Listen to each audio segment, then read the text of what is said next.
पण मला तोच प्रश्न येतो का हा जो इन्फ्रास्ट्रक्चर आहे याला तुम्ही बरोबर करण्यासाठी पहिले मुद्दे कुठले उचलणार, पहिलं काम काय करणार? बघा, माझा पहिला प्रश्न असा आहे, कारण मी जोपर्यंत लोकांपर्यंत पोहोचणार नाही तोपर्यंत लोकांच्या समस्या मला कळणार नाही. लोकांपर्यंत गेल्यानंतर मला तरी, मी आता परिसरात वावरत असताना मी एक सामान्य माणूस आहे. सामान्य माणसाला मला ज्या समस्या दिसत आहेत कदाचित त्यांनाही त्या समस्या दिसत असाव्यात. आता आमच्या परिसरामध्ये भरपूर असे बार आणि लॉजेसचा सुलसुलाट झालेला आहे आणि म्हणजे एवढं वाईट असं वाटतं त्या गोष्टींबद्दल की एखादा लहान मुलगी किंवा एखादी आपली आई किंवा बहीण ज्या वेळेला रात्रीच्या 10 नंतर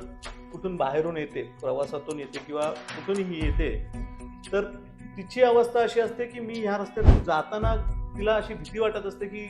इकडे बारमधून येणारे जे मद्यपी असतात आणि त्यांची जी भावना असते त्या यांच्याकडे बघण्याची, आणि लेडीज बार असल्यामुळे तिथून जो त्यांचा माइंडसेट होऊन येतो, ते माइंडसेट तो रस्त्यावरून चालणाऱ्या प्रत्येक स्त्रीकडे बघण्याचा दृष्टिकोन त्यांचा तसा होतो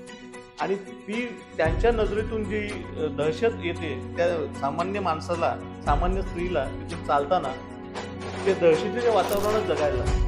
आणि ते मला बदलायचं आहे आणि याच्याबद्दल मी तीव्र लढा देणार आहे असं मी तुमच्या माध्यमातून या जनतेला